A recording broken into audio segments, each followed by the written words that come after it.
So it's nice to be back here working with Christina and ILAC. I have done some presentations with them in the past, and it's great to be back today to talk about the reading component of CELPIP. So again, my name's Brandy, and I am an online instructor for the CELPIP test. I've been helping students prepare for CELPIP for almost 6 years, but I started teaching back in the late 1990s, a very long time ago. I was born and raised in Northern Ontario. So that's where I began my teaching career, and I'm now out in Vancouver on Canada's West Coast. So I've been working mostly with adult students throughout my career, and I really enjoy what I do. So again, thank you for having me here as your guest presenter today, so I can help all of you prepare a little bit more for CELPIP specifically. Or if you're not looking to take the test right away, you're definitely going to improve some language skills tonight. So either way, you're in a good place if you're looking for some skills development. As we mentioned just earlier, so for those of you that are just tuning in now, we are going to use the Zoom chat box to communicate tonight. So as I'm presenting, please put any questions you might have about the test right into that Zoom chat, and I'll answer as I go. I'm also going to be doing some practice with you tonight with some practice reading questions. So I will be asking you lots of questions, and I hope that you'll be brave enough to put your answers as well in the Zoom chat. I like to think of these sessions as a gigantic online study group where we can all help each other out by using that Zoom chat box. So very quickly, I'm going to introduce what CELPIP is because I always have students that are relatively new, and I want to make sure everyone knows what CELPIP can be taken for. There are about 6 reasons why you might take CELPIP. Most of you, I'm guessing, if you are taking this test, you're looking to immigrate to Canada specifically. Can I ask in the Zoom chat right now if you are taking the CELPIP test to apply for PR? So permanent residency applications would be sort of the biggest audience I find I normally get in these Zoom sessions.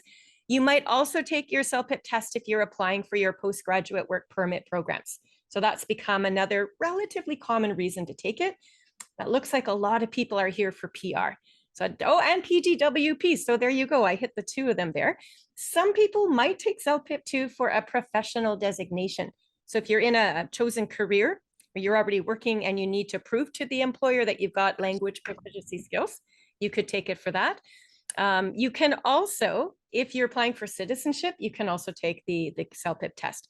So most people would apply for the CELPIP general test, and this is the version in red on the left of the screen. These are the ones suitable for PGWP PR applications.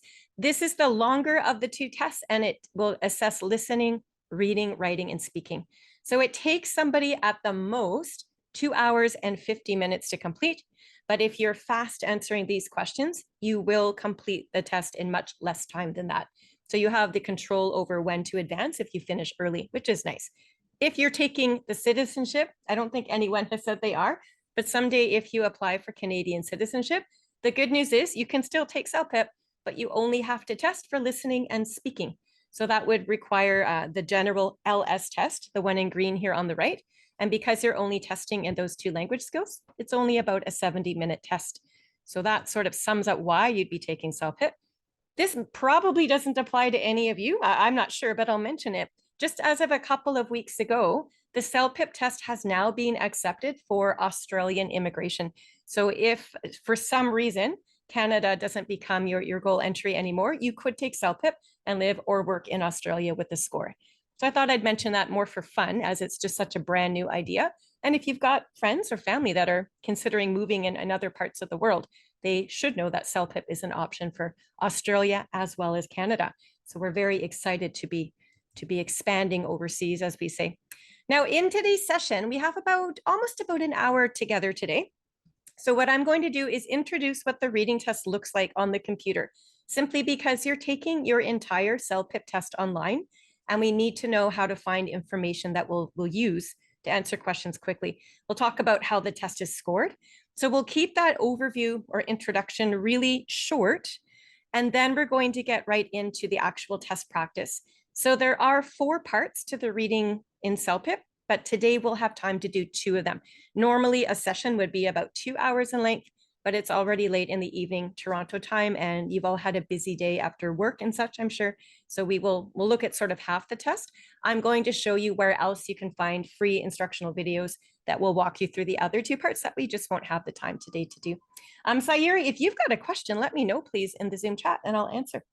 Oh, maybe the question mark. Oh, no, I don't know what the question mark's for. Yeah, let me know if you have a question and I will definitely answer if I can.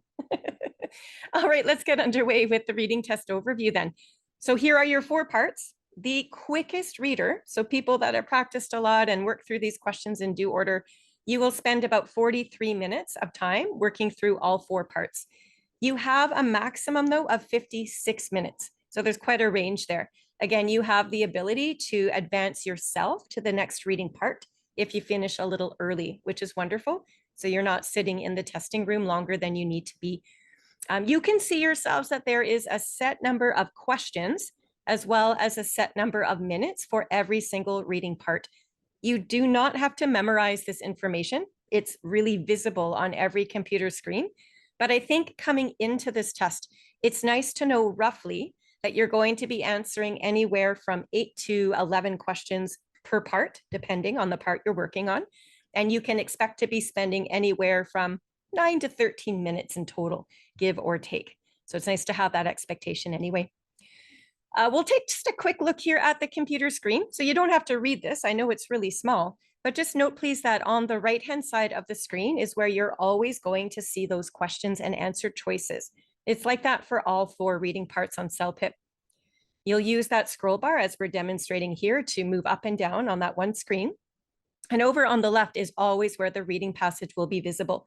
And because you can see the passage and the questions on the same computer screen, it's usually easier to find the information you need to answer questions. And we're going to get into that practice in just a moment here. There are 3 types of questions that you can expect to encounter at any given time during the test. We're going to answer a few of these today together. So that first type is simply called a general meaning type question. And these questions will be quite big and broad in their scope. So at some point, perhaps you'll have a question that asks you what the topic of the reading passage is all about. So to answer questions like this, we have to gather information from the passage in larger chunks. Sometimes one full paragraph will give you the details you need to answer. Sometimes you might have to look at different parts of different paragraphs. So it's not that these questions are harder, but they usually take a little bit more time because you'll have to read through larger chunks of the text to find the details that you need. That second type though, the specific information questions, these are the easiest for most of us because the questions will ask you about one particular detail. Think of those 5 W's. So the who, what, where, when, and why. Let's pretend the question is asking you about a when type detail. So when your brain and your eyes know what you're looking for through the passage for a detail associated with a time, then your eyes usually find that information really quickly. They're easier to spot with more focus.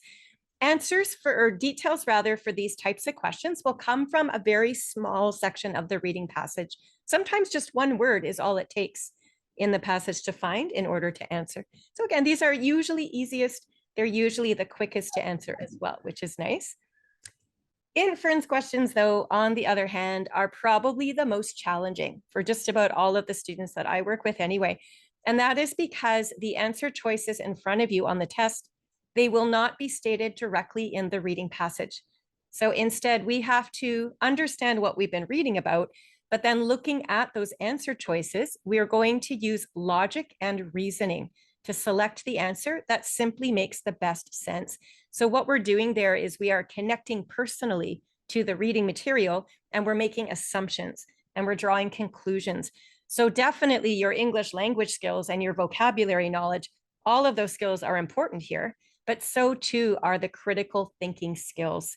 So we have to put both of those together in order to answer these questions quite well. And one tip I need to share with you right now is that all of the passages themselves on the test will gradually increase in level of difficulty. And by that, what we mean is your reading part 1 will feel the easiest to most people.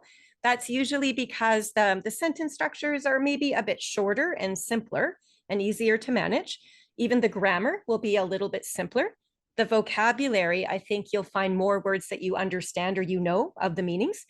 And there will be fewer of those inference type questions. So the test starts off that way in reading part 1. By the time you get to the end, we're looking at part 3 today. And then there's even a part 4 after that. That's where those intermediate to advanced level skills kick in. So you can expect all of these concepts you see on your screen to be noticeably more challenging.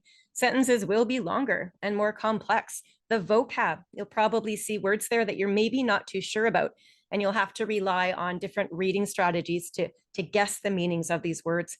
There will be more inference type questions there as well, because using our critical thinking is an extra layer of challenge. And the test is not designed this way to trick anybody up. It's designed this way specifically to identify the beginner level readers, to the intermediate, and then to the advanced. So I'll show you the scoring chart here before we get into the practice today. There are 38 questions altogether. That's from part 1 all the way up to part 4. So a perfect test for reading on CELPIP is 38 out of 38. So those questions will be scored. The computer is what is actually marking your reading test. So we do have rating teams that look at your writing and your speaking. But as far as the reading goes, it's the computer. Same with the listening for that matter. Because these are multiple choice answers, the computer knows which one answer is correct for every single question. So you will get 1 point for every question that you do answer correctly. And each point is added up out of a total of 38 scored questions total. The good news about CELPIP is that you never ever lose points if you get an answer wrong.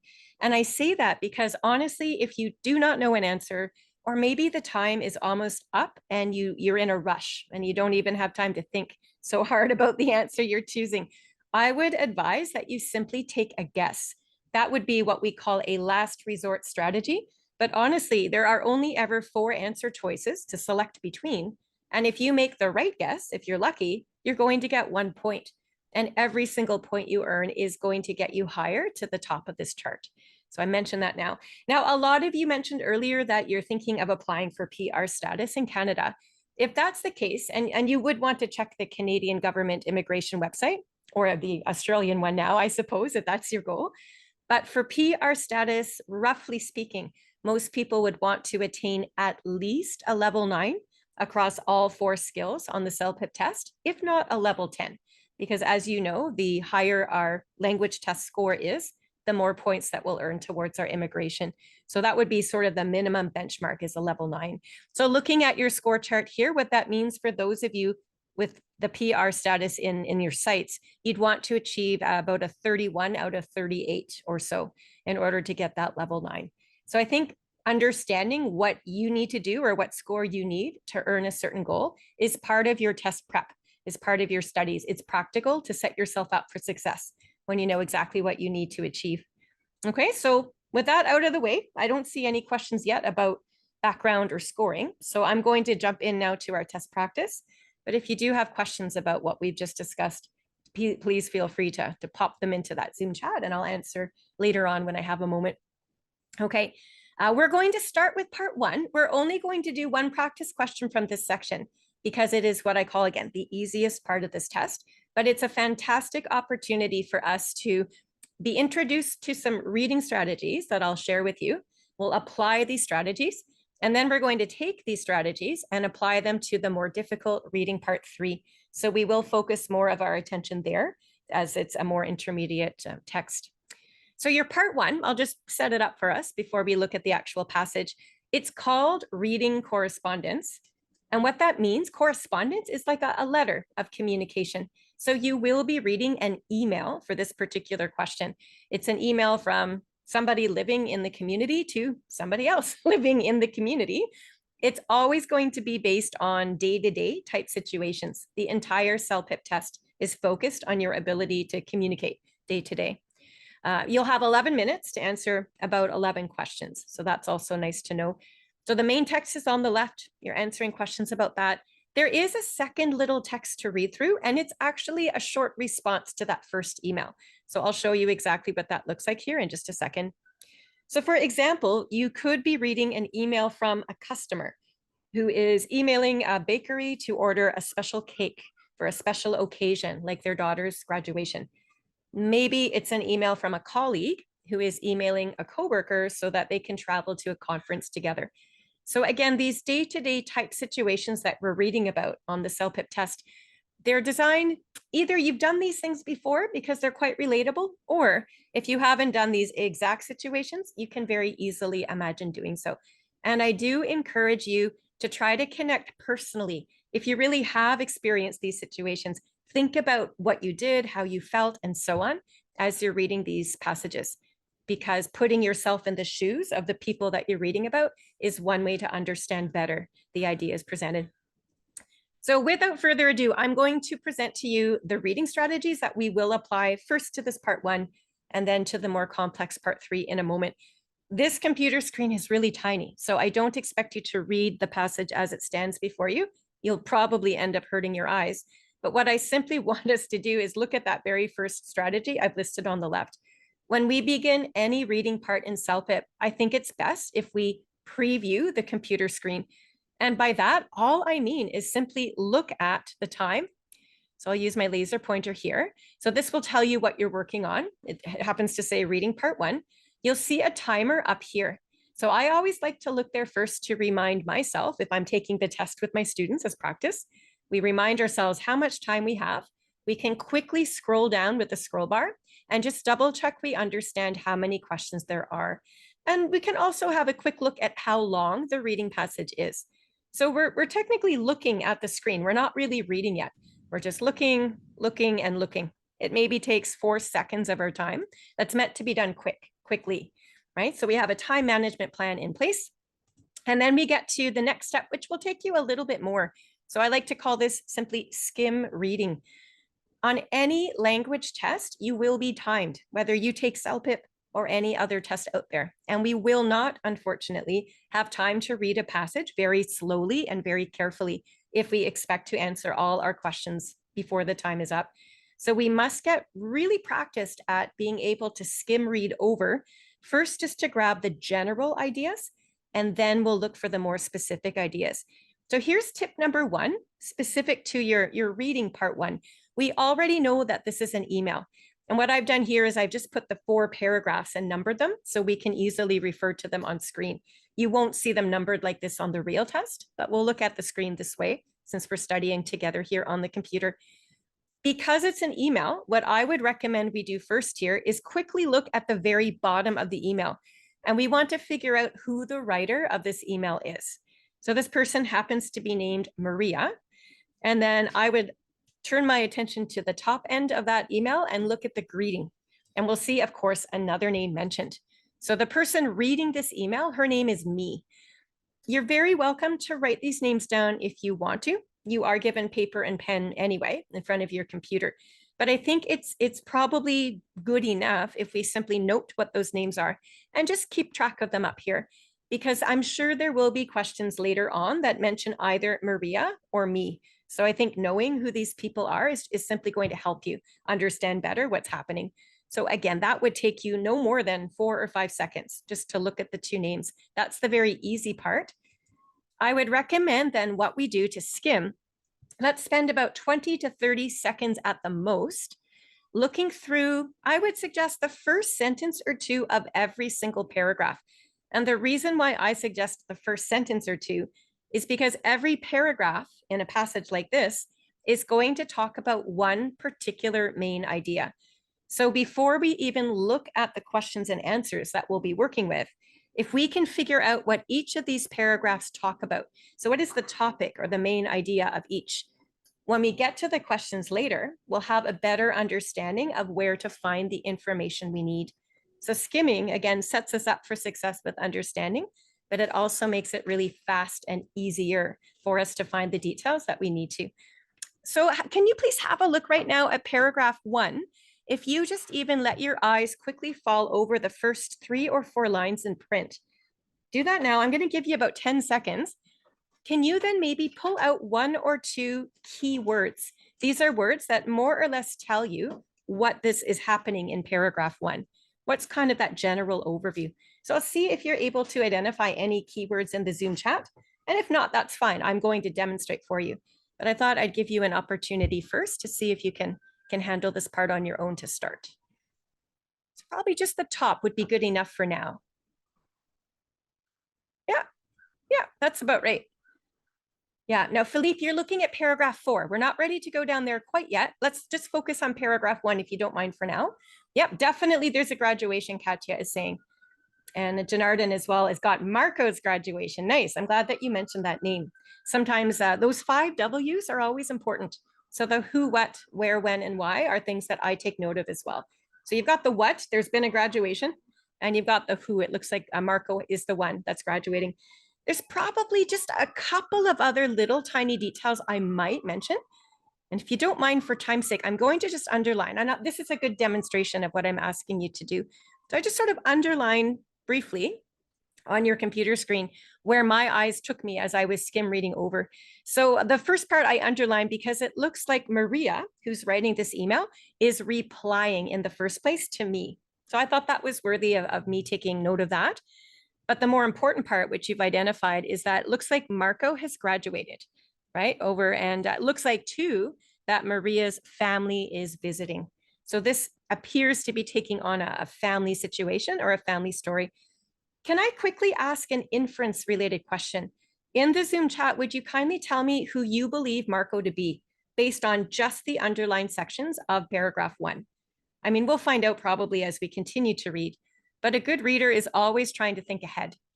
So nothing specifically tells us who Marco is or what the relationship is, but I think we can take a pretty accurate guess if we tried hard enough.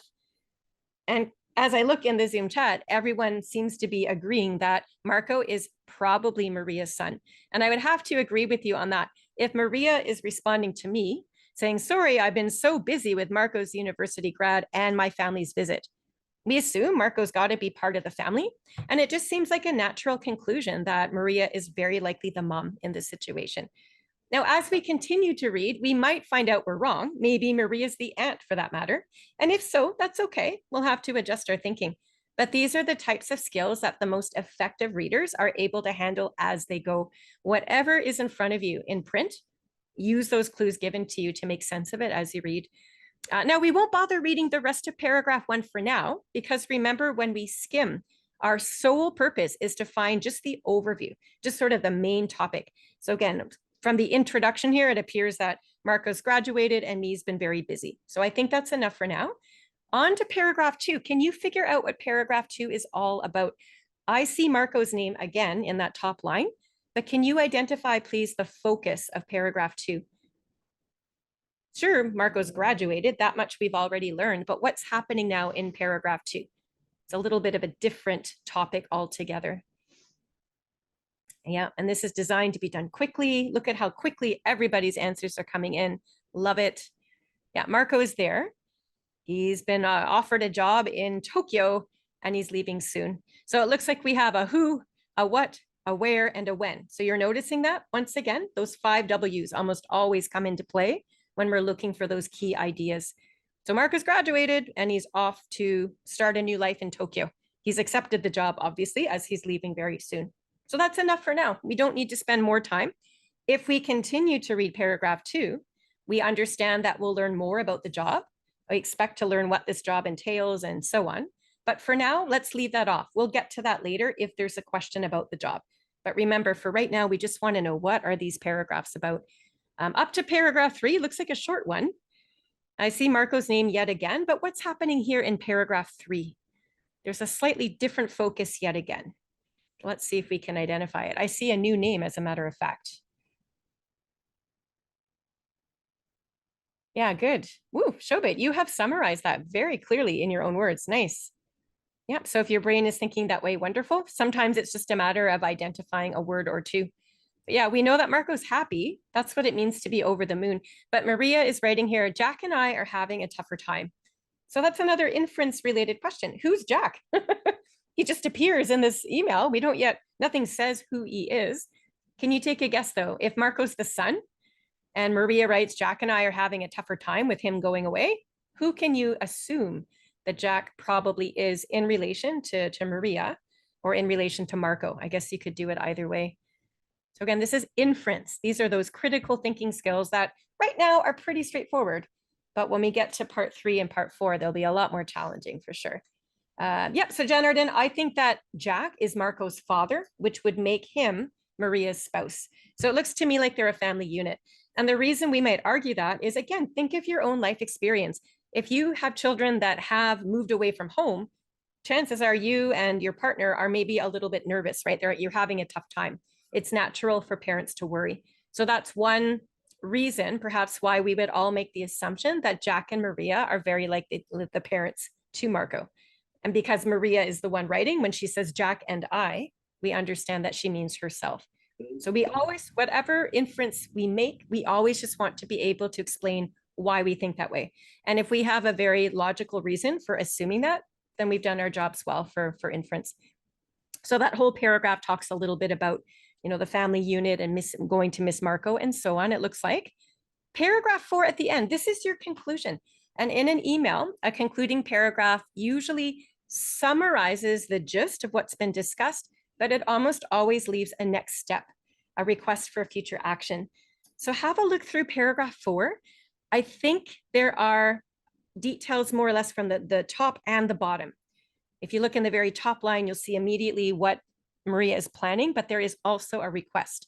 Yeah, so Philippe and Shobit both have it too. It's a farewell party. You've got it. And Jose and Janardin are suggesting as well. It's also an invitation. So not only is Maria saying, hey, we're having a going away party for Marco, presumably, they really want me to come. So this is the purpose for writing back to me, is to invite me to this farewell party. And the very, very last thing in the very last sentence, Maria says, let me know if you're coming so I can get those rooms ready. So there's almost always a next step. So Maria is hoping that me will write her back. Okay, so again, what we did was we skimmed, we only looked for those key points, usually those 5 W's. Usually those key points will be found at the top of each paragraph. Not always, keep that in mind, but most of the time, at least as they are here. So now we have a very solid understanding about what this entire email is about. So when we turn our attentions now to the questions, which is what we're going to do, it's going to be so much easier to understand where in that email we're going to look for information to answer, because the clock is going as we're working through. We need to make sure we've answered everything before time is up. Okay, and by the way, I'll just return here. We've talked about this process for quite some time, so we can establish our strategies. When you're working through this on your own, whether you're studying or doing the real test, I would say for reading part 1, it shouldn't take more than 20 to 30 seconds at the very most to do what we've just done here as a group. You're only looking again at sort of those 4 paragraphs. Usually there's 4 paragraphs, maybe 5. And because the vocab and sentences are a little bit simpler to grasp, they're easier to skim faster. So keep that in mind. If you're studying now and it takes longer, that's okay. I mean, please take the time you need to develop these skills. But before you take the actual test, especially if you're looking for your level 9, try to keep that in mind. Your goal is 20 seconds, maybe 30 seconds at the most should be doable to achieve a level 9, because now we have all the more time anyway to spend on these questions. So we're going to take the time for question 1 here. There are 11 questions and clearly we can't do them all, but let's carry through with question 1. And I'll let you know that most of these questions on your reading test are going to follow the same order as the information in the passage. So chances are the answer to question 1 will probably be close to the top of the email anyway. So that's just something to keep in mind. So Maria's mother is now. On your actual test, you're going to click with your mouse on that little drop-down arrow, and it's going to open up the 4 possible answer choices, multiple choice style. So you can see them here in Chile, in Calgary, in Vancouver, in Victoria. Okay. So what I'm going to ask you to do now, not to answer the question. All right. Whoa. I don't know where all of these guesses are coming in from. But what I want us to do is I want us to identify the keywords. Have a look at the question starter. It says Maria's mother is now. What is the single most important word in that sentence starter that is going to help you answer this question? This is called a keyword. And this is the next strategy that we must become successful in if we're going to answer these test questions. If you had to find one word in the entire email, what's it going to be? Maria's mother is now. You've got a 1 in 4 chance of giving me the right answer. It's not now, Paula. Nope. So now we have a 1 in 3 chance. We're left with Maria's mother is. Here's your hint. It's the 5 W's. Who is the sentence all about? Is it about Maria or is it about the mother? There's 2 people mentioned here, right? So if you had to pick one of those two people, who is the idea focusing on? And it's not Maria at all. It is her mother. I'm going to circle both of them, Maria's mother, but it is the mother that we are most interested in. So this is step number one. Step number two is looking at those answer choices. Do you notice the pattern? Chile, Calgary, Vancouver, Victoria. Of those 5 W's, the who, what, where, when, why, these are clearly all where type details. So that is incredibly helpful. We're looking for, we'll return now to the passage. We are looking to find Maria's mother mentioned somewhere in this passage. Now you'll notice I've only got the first 2 paragraphs visible. I also remember when we skim read these paragraphs earlier, that the entire first paragraph, Maria was writing all about the family's visit and Marco's graduation. You probably remember that too. I'm going to underline those words that we've already identified just to make sure. So because she's mentioning her family's visit there in paragraph 1, and because this whole question is about Maria's mother, chances are we're looking in the right paragraph. Can you please go ahead and answer this question on your own in the Zoom chat? Don't be swayed by other people's guesses. I want you to look at the computer and figure it out for yourself. But I'm going to give you some time to work it through yourself, and then we'll talk about it and make sure we've all got the right answer. But we are looking in paragraph 1, that much we know.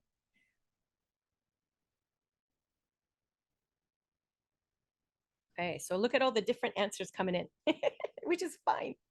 Only one of them is correct, and we'll find out in a minute which one it is. I've had guesses about Victoria and Vancouver. Looks like those are the 2 most common. Some people are thinking it might be Chile. I think I saw Calgary from one person. So it looks to me like all 4 of our answer choices are being considered right now by the majority of our audience. So let's talk about how we might come up with the right answer. This is a specific detailed question. It's relatively straightforward in the sense that the answer choices themselves, those 4 place names, you can't have a synonym for a place name, like a city or a country. So that makes our job easy, because if we find these exact answer choices in that paragraph, like we've already seen Chile, Maria says, my family is visiting from Chile. So we've already circled that answer choice that matches choice A. When you scan with your eyes right below where we've left off in paragraph 1, we do notice my mom, which matches Maria's mother, right? That's part of the question.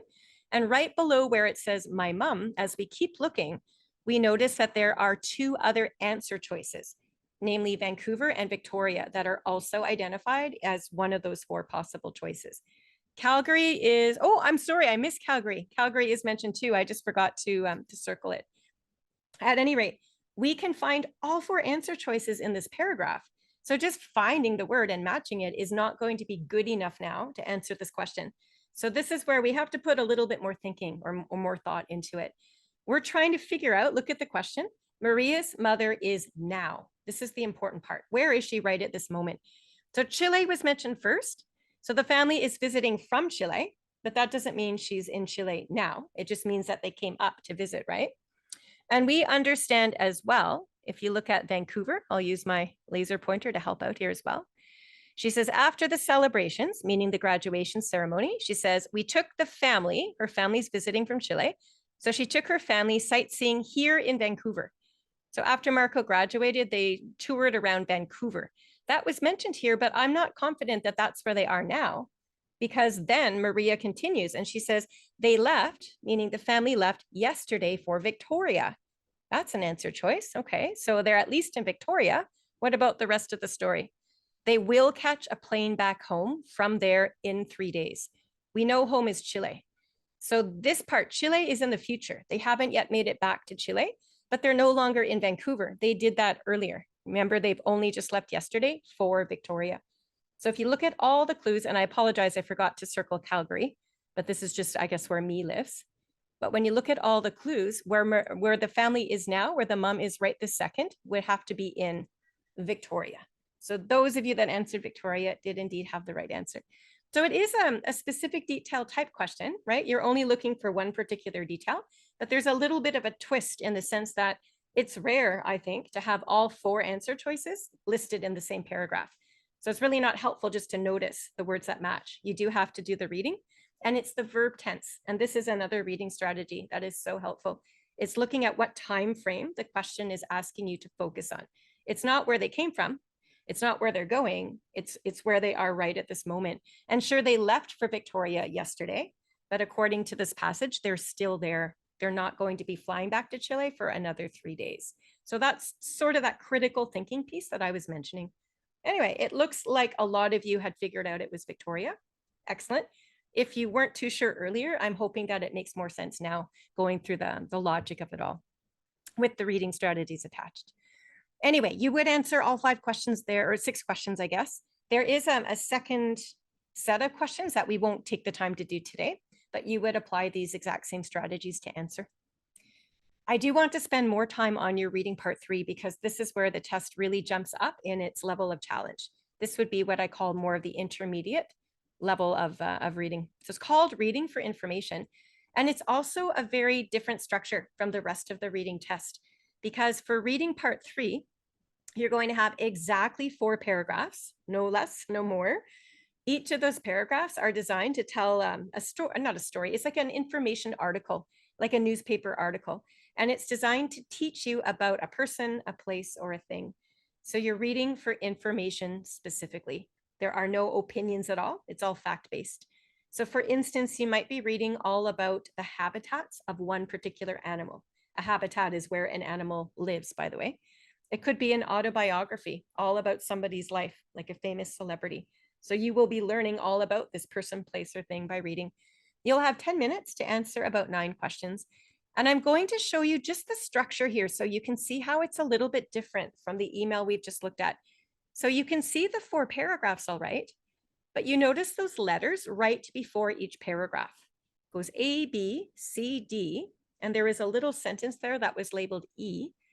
Over here on the right where you see the questions normally, there's only one set of questions, and they're actually not really questions at all. I like to call them statements, and I'll show them a little bit closer so you see what I mean.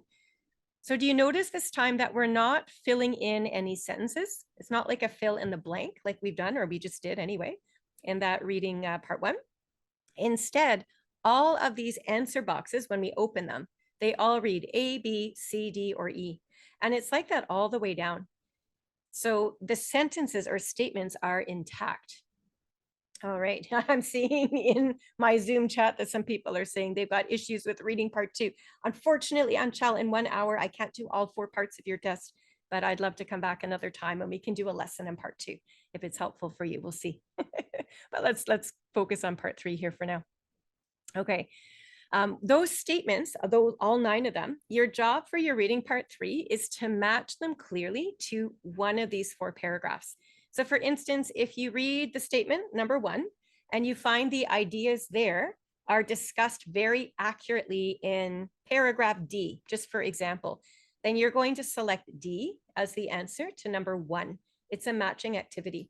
And then maybe you move on to statement 2 and you find those ideas will be discussed thoroughly in paragraph A, for example. So that would be your answer there.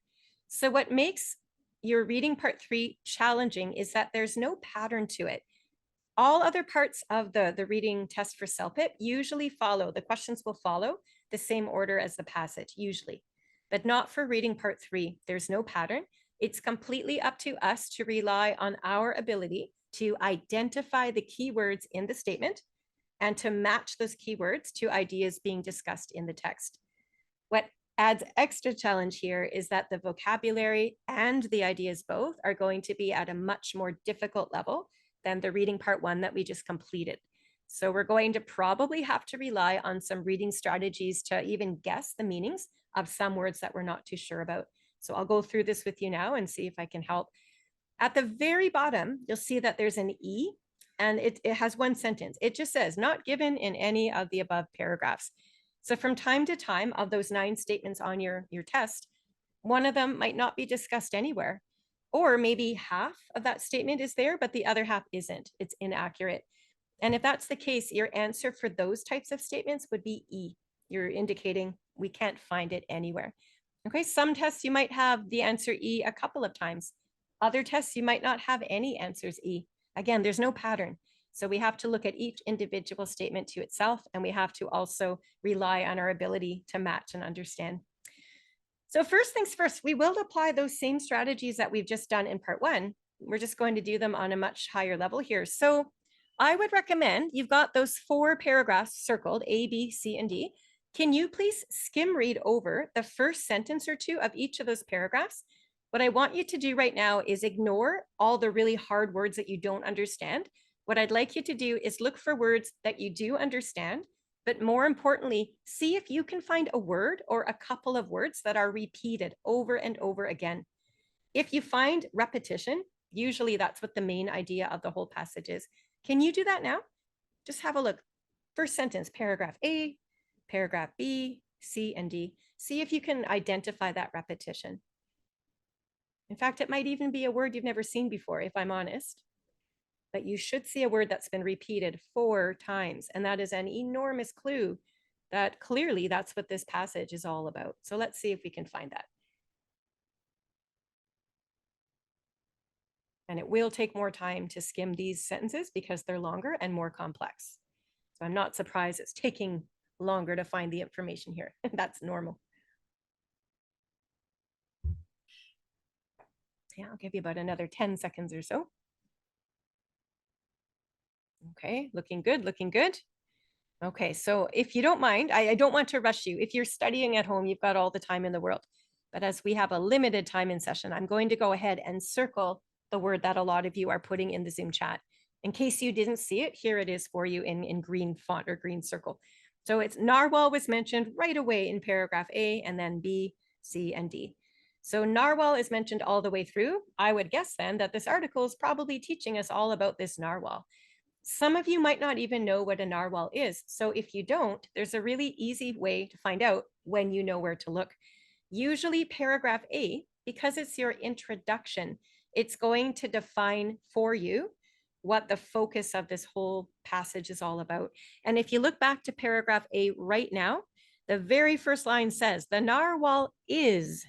The moment you see the word is, it's a very common verb, sure. But when you see the narwhal is, you should be expecting the definition to follow. So whoever wrote this, the author of this article, is really helping us out by defining what a narwhal is. Because honestly, the word narwhal is such a precise type of whale. I bet you there are lots of people that have never heard of a narwhal, and maybe you're one of them, and that is okay. That as long as we understand that if we look at that first paragraph, we'll probably see the writer's definition. That's what news articles are designed to do. The author wants us to understand what they're talking about to make our jobs easy, so we can usually see a definition. So it happens to be an endangered type of whale, and endangered means that there aren't so many of these types of whales left in the world. Okay, so really quickly, with practice, I guess, we would find out the passage is about a narwhal. We're now going to turn our attentions to each individual paragraph. And this is one part of your CELPIP reading test where I strongly recommend you take notes in front of your computer. So in the testing room, you are given paper and pen. At the very top of that piece of paper for reading part 3, if this was my test, I would simply write the word narwhal, just so I remember what I'm reading about. You can then write the letter A, and we're going to quickly go through paragraph A. We're going to skim read as fast as we can to pull out just those keywords. This is exactly what we did in the email earlier, but again, the vocab's harder. So I'm going to demonstrate for paragraph A, and then I'd like you to do paragraph B on your own first, and then I'm going to help you with it. So as we look at paragraph A, I think we've already mentioned that this narwhal is endangered. So my eyes went there. Remember, we're looking for those 5 W's. So right below that, I see a where type detail, the Arctic. The Arctic is an ocean up north there in Canada. And then right below that, I notice quotation marks. Do you see the words corpse whale? And those words are written inside what we call quotation marks. When we see those in writing, usually it signifies that they're either keywords or they're a definition.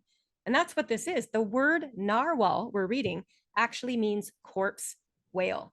A corpse, by the way, is a dead body. That's what that word means. And then when you look right below that, you notice the color. These whales are dark gray in color. I can see why they're called a corpse whale, right? A narwhal, because a body that's dead is very dark in color. I know that's grim, but it makes sense when you think of it that way. Below that even, again, I see words like meat and ivory. So these whales, and again, I'm thinking of what I know about the world, and I know that hunting goes on, and narwhals are probably hunted just like many other whales and fish. And it looks like hunters are taking them to eat for their meat and for their ivory. Ivory is like what an elephant has in its tusk. So I guess a narwhal must have some part of its body too made of ivory. Below that, we notice that it has physical characteristics. So this would be the appearance. Looks like a beluga. Now, the word beluga, maybe you're not familiar with it, but do you notice the capital letter B there on the word beluga? This is clearly the type of or the name of. Names always start with capital letters. And a beluga whale, I know, maybe you know as well, is that white rubbery kind of whale. I see them at the Vancouver Aquarium. Perhaps you've seen one too in an aquarium somewhere. So when I look at, and the rest of that paragraph gives details about what these whales look like. So they look sort of like a beluga. So if you know what a beluga looks like, I guess you'll know what a narwhal looks like, only it's gray. So when you look back at these keywords we've identified, there's not really a pattern per se. I mean, we know they're endangered. They live up north. Their name means corpse whale because they're gray. They're hunted for meat and ivory, and they look like a beluga. So there's lots of details there, but none of those details fit under one specific category. So if I had to give this whole paragraph a name or a title, I would simply call this general information. That's sort of what a first paragraph will do for you. It sets the background context. So on my notes, if this was in front of my own computer in the testing room, I would have the letter A. Beside that, you could write general info. So that means when we look at those 9 statements, if there's something there, a statement or an idea that sounds like it's a little bit more introductory in nature, we're going to start our search in paragraph A to see if we can match those. That's why we're taking note of what these paragraphs are all about, because we will not have time to read the whole article for every single statement. We've got 9 of them to go through. So we need to find a quick way, a quick trick, if you will, to match these ideas. So that's your introduction or general info. Can you go ahead? I'm going to give you a 20-second head start here. Can you start skim reading? Skip over the hard words you don't know, but I think there might be some words here you do know. And can you start writing them into the Zoom chat, please? We want to figure out what paragraph B is all about. Yes, it's about the narwhal, but what particularly is it discussing? That's what we're focused on here. So go ahead. I'll give you 20 seconds, and then I'm going to start circling some of these words as we find them.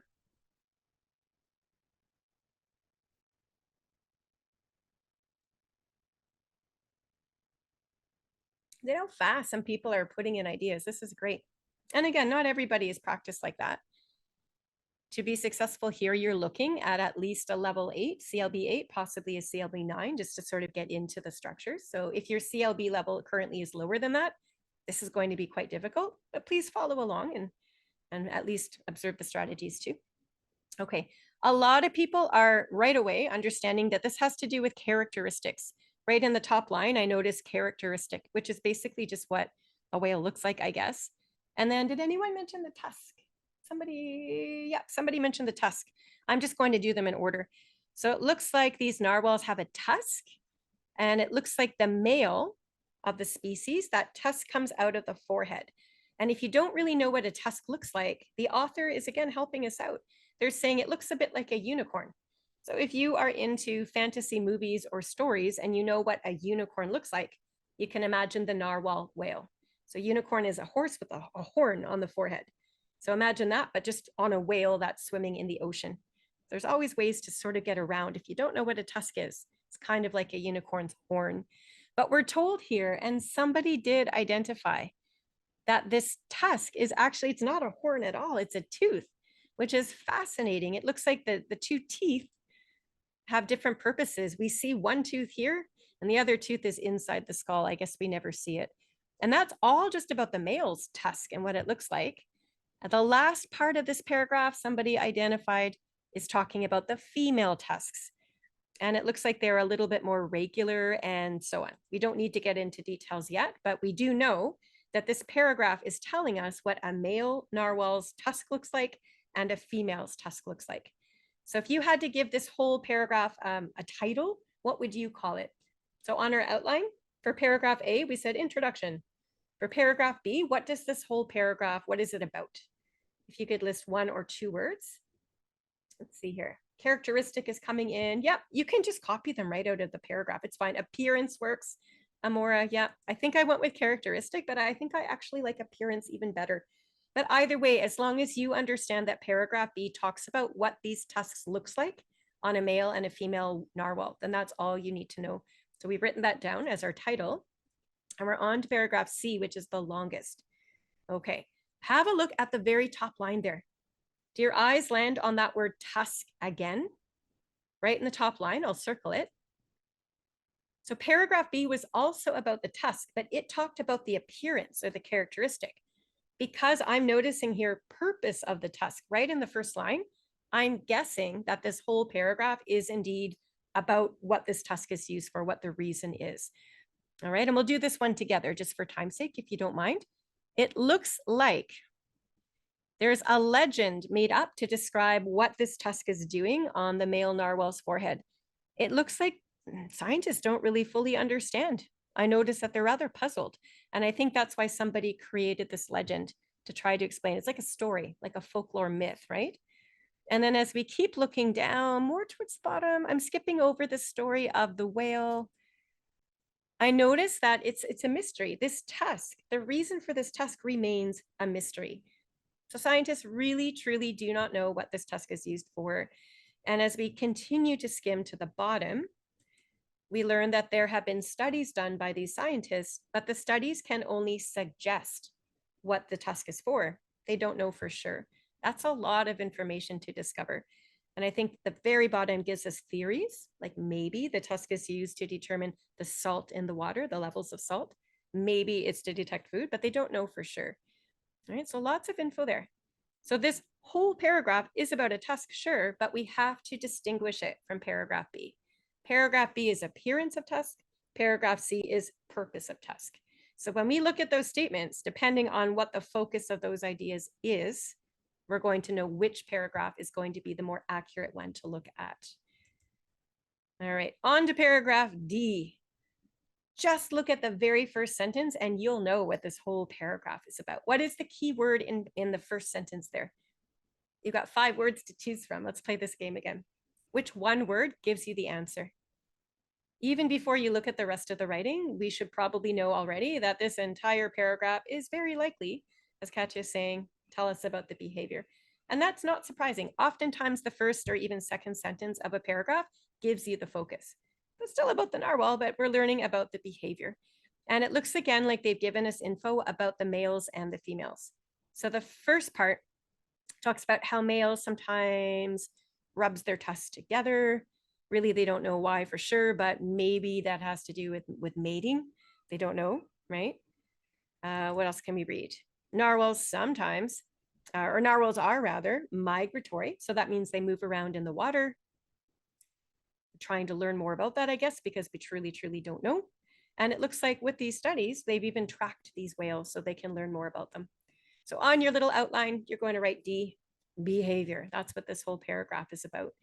So when we look back at our 9 statements, again, you would work through all 9 of them. We are going to take the time to do 2 of them. Once we answer question 1, question 3 will be easier, trust me. So we'll take the time to do these 2. So I'm going to start with statement number 1, made it big enough now that you can read it. So statement number 1 says, there are physical differences between narwhal males and females. Right below that is the outline that we created. So imagine this is the note that you just made on your piece of paper in the CELPIP testing room.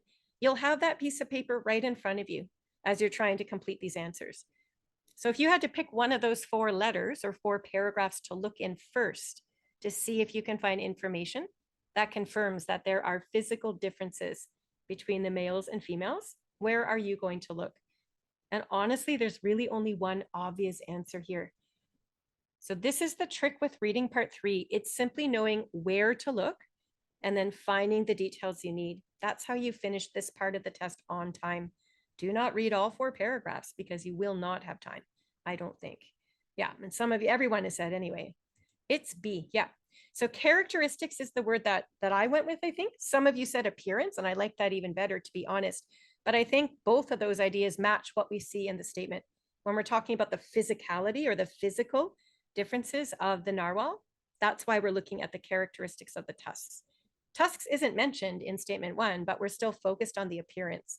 So that's why we're looking at paragraph B. It's basically this word that we chose. So when I throw paragraph B on the board again here, this is what you would look at on your test. What we're looking for is evidence of differences in what these whales look like between the males and females. So if it were me, and this is what we're going to do right now, can you scan? What that means is I don't want you to read, as funny as that sounds. Can you let your eyes quickly fall over the words on screen and just double check you can find information about the male and female? If they only talk about the male, then this is not the right paragraph because we have to find differences between the two.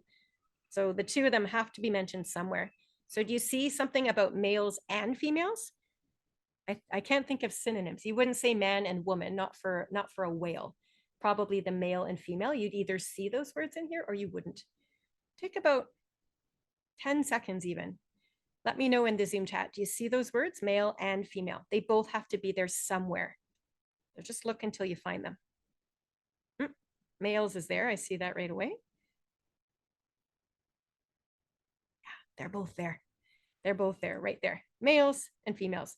So again, this is called scanning. It takes practice, but when your eyes know which words you're looking for, you're on a mission, as we say, you're focused, and that's all you're interested in finding to start. So now that we've confirmed males and females are mentioned here, we can go back to the male first, I guess. He's mentioned first, and it looks like the tusk is really long. Out of his forehead, it goes about 2.5 meters long. So I'm going to now look down towards the bottom where it mentions females, and we're hoping that the tusk there is really short because that would confirm that, yes, these tusks are very different. And sure enough, the female tusks are much shorter and much straighter than the males. So there's our evidence. We've now proven without a doubt that there are physical differences between these narwhals, the males and females. We're specifically talking about the tusk, sure, but we have definitive proof that these whales look different, men and women, male and female. In fact, that whole last part even gives you more information just to make sure that you understand. So these female tusks are even whiter because they're short, so they don't pick up all the algae on top of the water. So we know for sure that B matches the statement accurately. So we're going to select it as the answer. Okay, as quick as we can, we've got 3 minutes left here. We can do it. Here's statement number 3. It reads, there are aspects of narwhal's anatomy that remain unexplained. Which paragraph would you look for, or look in, I mean, first? There are aspects. Aspect is a really general word, but of narwhal's anatomy. I think anatomy is the word that we should be focused on. That remain unexplained. Unexplained, as in scientists don't know much about it. Do you remember talking about this as we made our outline? I sure do. And it's a specific description, and specific ideas always come in the middle. They don't usually come in the opening or the closing. So the more specific ideas go in the middle. I don't think it's D at all. D talks about the behavior, and we're not talking about behavior here. I think we're talking about the body. That's what anatomy means. I would argue we should be looking at either paragraph B or C. Somebody or an animal's anatomy is the body. And when you look here, the body refers to, I guess, the tusk. Tusks were mentioned in both of these 2 paragraphs. So the tusk is a part of the anatomy of this narwhal whale. So I think that's where we should look first. If it's not there, we could go and look at paragraph D, sure. But I think this is the better plan. The only thing I don't like about this statement is the word aspect is so general. And paragraphs B and C are very focused, right? Paragraph B talks about the appearance or characteristics, and paragraph C is the purpose. So technically, either one of these could be an example of an aspect that we just don't understand about. So if we looked at paragraph B, we have to find evidence that the part of the narwhal's anatomy, I guess in this case, the tusk, is unexplained. And remember, we just looked through paragraph B in so much detail to answer statement number 1. This is only statement 3. It's really fresh in our mind. And remember, all of paragraph B is the one that talks about how the male's tusk is very different from the female's. There are all these facts about how long and what color. All of that is definitive. There's nothing unexplained here whatsoever about what these tusks look like. No way is paragraph B going to match statement 3. We need evidence that something to do with the anatomy, presumably that tusk, is unexplained. And it's all coming back to me now. Remember this big long paragraph? I think this is the right place to look. This one talks about the purpose of the task.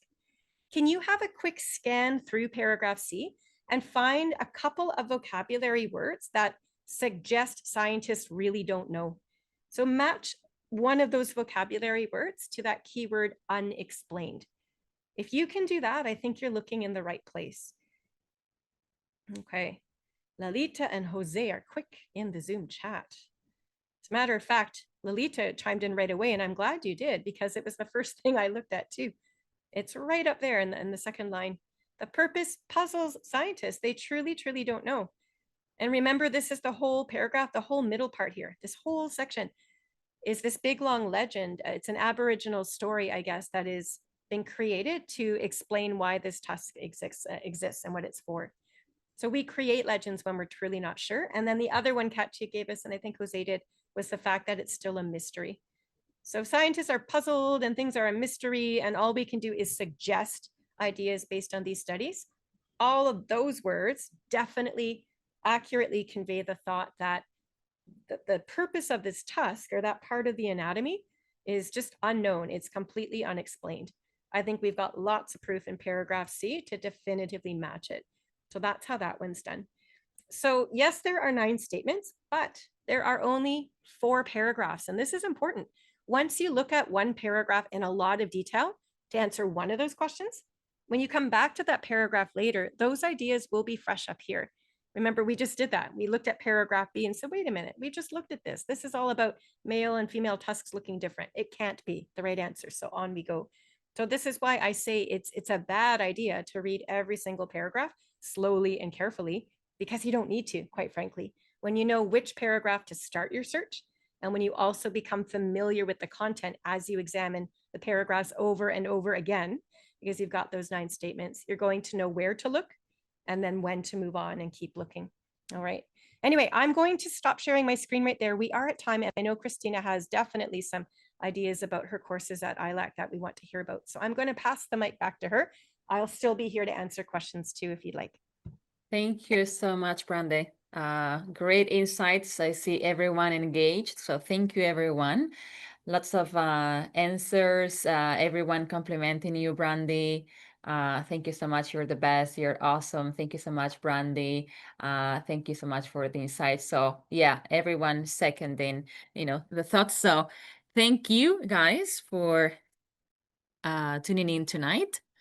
I will just now take a few minutes of your time. I see lots of interest, as you guys mentioned. You are interested in submitting the test or sitting for the test for CELPIP test for PGWP, the PLEAR application, citizenship application. I'm going to just share here our contact details. So anyone who might be interested in the preparation classes. Okay, so you can reach us out at info@ilala.com or also via WhatsApp. I will now share my screen. Let me see here. I can just click here. Right, so I think Brandy showed us already with this session. And again, she couldn't cover everything within just 1 hour, right? Because the test is very extensive. But you could, I think, even for myself, I could see the reason why someone would be interested in taking up some preparation classes, right? And aiming for hopefully CLB 12, right? But at least CLB 9, CLB 10. That's what everyone would want to get in the CELPIP score, CELPIP test, okay? So why ILAC? Why would you choose ILAC? So we are an education group that we have been in the industry for 28 years already. We're one of the top leading language schools in Canada. And we have campuses in both Toronto and Vancouver locations, and with over 25,000 students per year, okay? Both in our in-person and online classes. Why would you choose a preparation test? Of course, we have expert teachers, so subject matters experts, flexible schedule. So anyone who might be interested in in-person classes, we offer those, as well as evening. I will give you more details into that in the next slide. Affordable prices and amazing promotions as well that we will talk in just one moment. We offer evening classes, both in person and online. So anyone who is located here in Toronto or in Vancouver, we offer CELPIP preparation classes in the evening, and they're ILAC night school. That's how we call it, the evening school. Night school, and classes go from 6 to 9:30 p.m. We changed the schedule now in the summertime to 9:30 p.m. So 6 to 9:30 p.m. Monday through Thursday. You could choose to come 4 days a week, so that we call this full-time schedule, or you could come on part-time schedule, part-time basis. You can see here which skill we teach each day, right? So students that they want to just focus on a specific skill, they could also choose the part-time schedule. So Monday and Wednesday, we focus on reading and writing, and then on Tuesdays and Thursdays on listening and speaking. All right. So again, 6 to 9:30 p.m. Monday through Thursday, or then you could also choose the part-time schedule, coming twice a week. This is in-person classes. Then anyone wondering or wanting more a online delivered classroom, we offer CELPIP Bootcamp. Classes go from 6 to 8 p.m. Toronto time and 6 to 8 p.m. Vancouver time. Okay, so anyone who is here in Toronto, Vancouver is just 3 hours behind us. So if you're looking for more late evening, that would be our time, 9 p.m. to midnight. Okay, again, 6 to 8 p.m. Schedule in both time slots, 6 to 8 p.m. Toronto time and 6 to 8 p.m. Vancouver time. So 2 time slots, if that makes sense. Classes go from Monday through Thursday, and then on Fridays, we have a optional drop-in, okay? And this CELPIP Bootcamp program, we offer it for 4 weeks. So within 4 weeks, students, they are ready to take the test. Again, you also, when you register, you can also schedule, you can also pick the date and the skills that you want to focus on. So every 2 weeks, we change the skills, right? So we do reading and writing together, and then listening and speaking. So start days happen every 2 weeks. Promotions. So for students who are looking into the in-person option, we offer 2 promotions. So one promotion is adding extra weeks for free. So meaning that for every 5 weeks that you register, you get 1 additional week for free. So for if you pay for 5 weeks, you will study for 6 weeks. If you pay for 10, you will study for 12, and so on and so forth. So for every 5 weeks that you register, we add 1 extra week for free. Or we could also cover the test fee. So once you register for 8 weeks full-time or 12 weeks part-time, ILAC will pay for the test, the CELPIP test fee, which after taxes, it comes to up to $327. Okay, so you could choose between these 2 promotions. Bootcamp details. So start dates, as I mentioned, happen every 2 weeks. You could choose to come either 2 weeks or 4 weeks. So 4 weeks, you will complete the full program, the 4 skills. The minimum level required is level 12 advanced. Tuition fees are $100 per week, and registration fee is $50. Material is included. We offer trial lessons. Anyone who is wondering if this would be an option for them, we offer trial lessons in the evening, so in person. Again, remember the schedule goes from 6 to 9:30 p.m. And we offer trial lessons every Monday and Thursday. Okay, so please do connect with us via email or WhatsApp if you're interested in coming and join one class for free. And demo lessons, as you saw tonight, we offer them on monthly basis with CELPIP team support. Thank you, Brandy, again. So the next one, we will do it in a month time. So September 21st, if I'm not mistaken. Okay, so, and of course we do Instagram lives. So we do every 2 weeks pretty much. So at the beginning of the month, we do Instagram lives. And then towards the 3rd week of the month, we do a more like in-depth session, like tonight's session. Okay. If you might not be looking into a preparation courses, but you know someone who might be interested in taking up some preparation classes, we have a referral program for you. So when you refer a new student to us, you can earn $100 on a Visa or MasterCard gift card. Okay, so just make sure that you connect your referral with us so then we can give you the gift card. We can honor you this reward. All right, by referring a new student to us.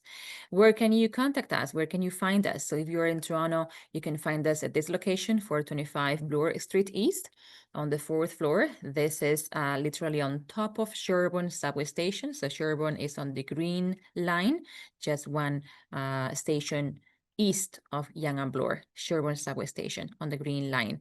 In Vancouver, we are located at Cordova Street. So both locations are downtown locations. And of course, via email, info@ilak.com or via WhatsApp. Okay, I'll just leave the last screen here if you want to take notes. I also left it in the chat box. And let's see if we have any questions now. You give complete courses. That's yes. Where can I find your courses? Yes. So we offer, that's right, all the CELPIP preparation classes, both in person and online, Monday through Thursday. And for online, we offer optional drop-in as well. Okay. I hope, Jonathan, I answered your question. And again, please do leave your questions. Sorry. Thank you, Brandy. You pinned the message again, our contact details. So do email us at info@ilak.com or send us a message on WhatsApp as well, if that's more convenient. I'm going to just scroll up again to go through the questions. Thank you. Thank you, everyone. We do not, Felipe, to your question, we do not offer private lessons at ILAC. But as I mentioned, if you're in Toronto or Vancouver, please do reach out to us because we offer the trial lessons. The trial means that you're coming to try one class for free. So you will stay from 6 to 9:30 p.m., right? So we could offer that for sure. And we offer it every Monday and Thursday. So those are group classes and we have maximum 15 students per classroom. And the WhatsApp number, thank you. All right. We cover all the courses part-time as well. All the courses. Yeah, it's just that if you choose, Ricardo, if you choose a part-time schedule, maybe you will need more weeks of studies, whereas someone who is registering for a full-time, they will complete the course in 6 weeks. So for in-person classes, the course is 6 weeks. For the online course is 4 weeks. And also because the reason why is because for the in-person classes, the admission level required is lower, is pre-advanced. For someone who is looking for a fast-track course, then we would advise the CELPIP online, CELPIP bootcamp, that's how we call it. The admission, the entry level is also higher, is advanced. So yeah, so regarding if you choose part-time, let's say, you could do, let's say, 2 weeks on a specific skill, reading and writing, and then 2 weeks on another specific skill, right? So you can always change your schedule and the skills that you want to focus on. Absolutely. All right, I'm gonna just scroll down. Thank you, everyone. I have to be a level 12. I have to present my exam 1 month. I don't think I have that level yet.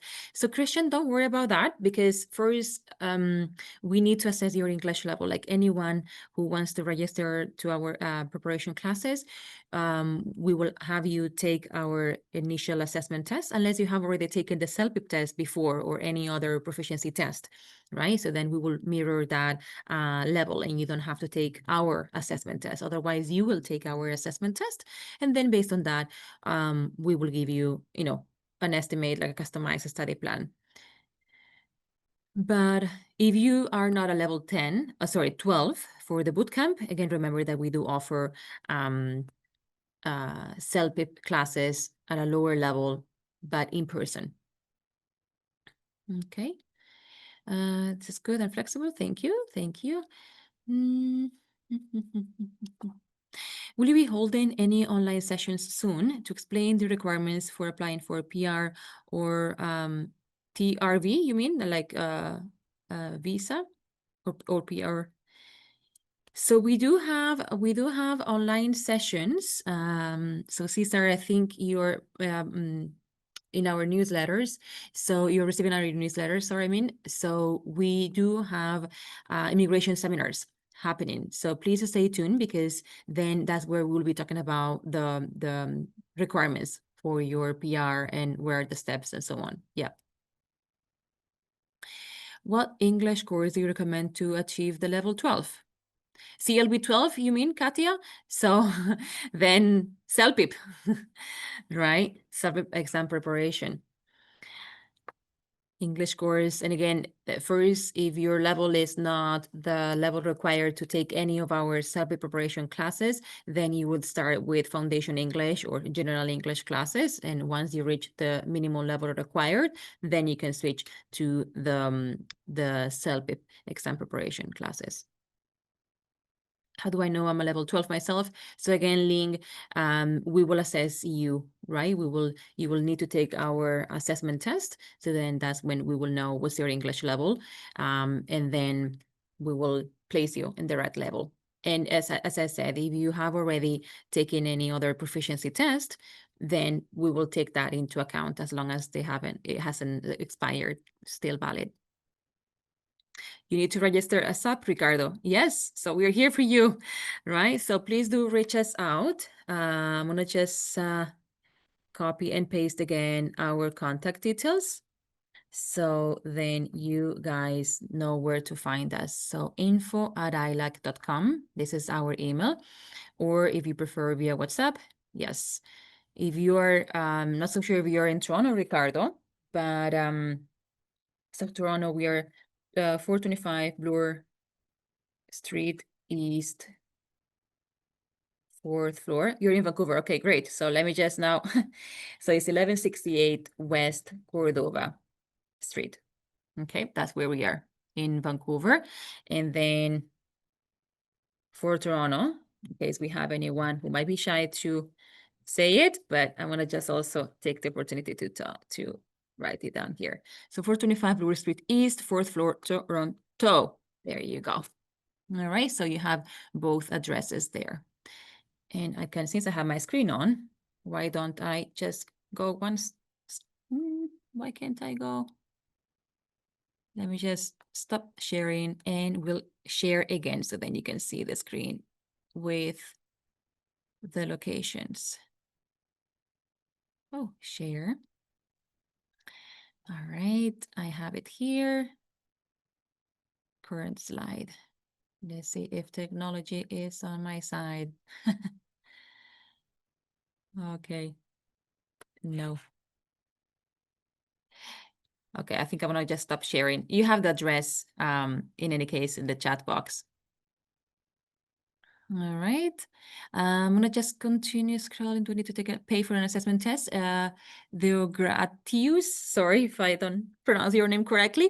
So no, you do not need to pay for the assessment test. Assessment test is free for our students, all right? And it's one of the requirements we need to know what's your English level so then we place you in the right classroom. Yeah, and Katia, so it's the same. Like, do not worry about not knowing what's your current English level because this is one of the. Oh, hi, Katia, I see you there. So yes, do not worry about that. We will assess you. Yeah, you'll have to take our assessment test. So please do remember, guys, that once we wrap up, once we close this session, you don't have access to the chat box. So make sure that you copy the contact details info@ilac.com and the WhatsApp as well. If you want to just send us now a message and tomorrow morning, we will get back to you as soon as possible. Okay, so then we can continue with the next steps. Yeah, I hope I'm not missing any question. The next course. So let me just give you an answer on that because I don't remember by heart. I know, just bear with me one moment. If I'm not mistaken, it's in September for CELPIP. We have specific start dates. So just bear with me for 1 second. So if you're looking for in person, all right. So in person, we have September 2nd. That's right. So September 2nd and then September 23rd, we have start dates every 3 weeks. And then for the online classes, in case you're wondering for online classes, I can also give you that information in just one moment, and I can give you precisely the skill that we teach.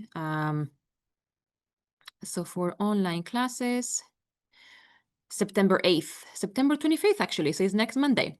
So next Monday, so, oh, sorry, never mind, not September, not too far away.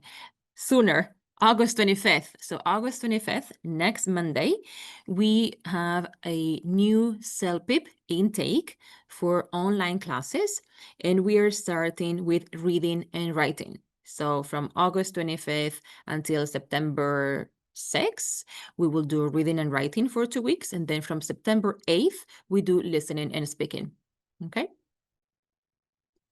I'm gonna just go back to the screen. I don't see you guys. Did I answer the question? I hope it's clear. Thank you. Thank you for the feedback. Appreciate it. So we're all aligned. We're going to start the next course. Yeah. So online next Monday and then in person September 2nd. Okay. My pleasure. Thank you, Katia, sorry. In-person classes. So Christian in-person classes, CELPIP, September 2nd.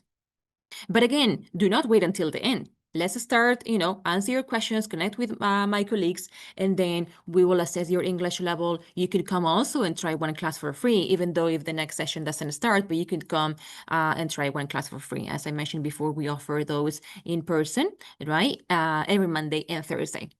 Okay, so you'll do the assessment test, you come and join the class for free, then you pay for your classes, and you start on September 2nd for in-person classes online next Monday.